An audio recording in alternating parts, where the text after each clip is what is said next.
সুপ্রিয় দর্শক, এই মহিলাকে বিয়ে করলে পাচ্ছেন 3.5 লক্ষ টাকা দামের গাড়ি এবং এই যে দেখেন একটি পরিত্যক্ত বাড়ি এবং ব্যবসা করার জন্য নগদ 10 লক্ষ টাকার উপরে।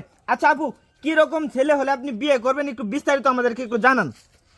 ভাই আমার তো অর্থ সম্পদের অভাব নাই, ঠিক আছে? আমার এখানে একটা গাড়ি আছে, এই যে আমার বাড়ি আছে, আবার কিছু আবার হ্যান্ড ক্যাশ টাকাও আছে। আবার ঢাকা শহরেও আমি শুনলাম আপনার বাড়ি আছে। হ্যাঁ, একটা আমার বাড়ি আছে। এখন কি রকম পাত্র হলে আপনি বিয়ে করবেন? আমরা ধরেন পাত্র, আমরা ধরেন এই গরিব হইলেও চলবো, মানে একটু ভালো হইতে হইব, মানে ভালো কোয়ালিটির, মানে ভালো হইতে হইব, গরিব হলেও সমস্যা নাই। সমস্যা নাই। যে পাত্র আপনাকে বিয়ে করবে আসার সাথে সাথে তাকে এরকম একটি গাড়ি দিয়ে দেবেন এবং এই বাড়িটা তার নামে লিখে দেবেন, তাই তো? সে যদি চা মানে ঘর জামাই থাকতে তাও পারবে নাকি? আচ্ছা, আরো কোনো শর্ত আছে নাকি আপনার, একটু বলেন বিস্তারিত।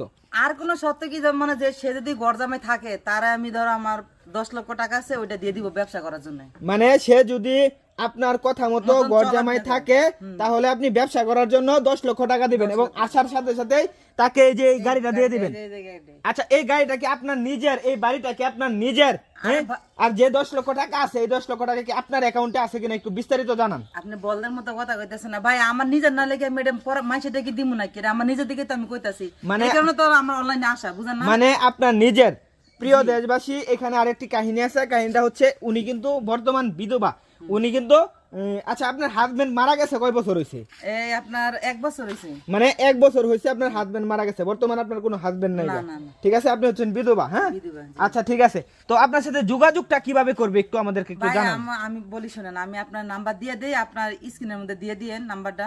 আপনি যে নাম্বারটা দিবেন এই নাম্বারটা কি ইমো নাকি হোয়াটসঅ্যাপ?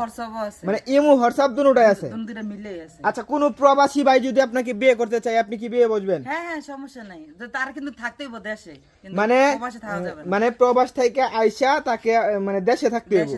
দেশে থাকতে হলে আপনি তাকে একটা ভালো বড় ধরনের একটা ব্যবসা করার জন্য টাকা হ্যান্ড ক্যাশ দিয়ে দিব কিছু। আচ্ছা ঠিক আছে। আচ্ছা, আরেকটা বিষয়, আপনি যে বর্তমান জায়গাটার মধ্যে আছেন একটু লোকেশনটা একটু জানান। হ্যাঁ, একটু লোকেশনটা একটু বলে দেন। এই লোকেশনটা হইছে আপনার গাজীপুর, মানে গাজীপুর, মাওনা গাজীপুর চৌরাস্তা। মাওনা গাজীপুর চৌরাস্তায়। ঠিক আছে, ভালো লাগলো। আচ্ছা আপু, আরেকটা বিষয় জিগাই। হ্যাঁ, ধরেন এরকম কেউ আসছে আপনার সাথে যোগাযোগ করছে, আগে তার বিয়ে করছে বা আগের বউ আছে, আপনি তখন কি তার সাথে বিয়ে বসবেন? না না না না ভাই, না ওই এরকম না। যার মানে আমার কথা হচ্ছে, আর্থিক অবস্থা কিছু না তো তারা আমি সামলা নিয়ে নেবো, আমার কি টাকা পয়সা দিয়ে বাড়ি গাড়ি দিয়ে আমি নেবো, কিন্তু ওইরকম না ভাই। মানে আগে একটা বউ আছে এরকম নাই? আচ্ছা, আগের সে মানে আগে বিয়ে করছে কিন্তু তার বউ মারা গেছে বা বউ চলে গেছে, ওরকম হলে তো আপনি বিয়ে করবেন? ওরকম হলে আপনি বিয়ে করবেন? আচ্ছা ঠিক আছে। প্রিয় দেশবাসী, অবশ্যই আপনারা ভিডিওটা প্রচুর পরিমাণে শেয়ার করবেন এই বিধবা মহিলাকে বিয়ে করার জন্য। সকলে ভালো থাকবেন, সুস্থ থাকবেন।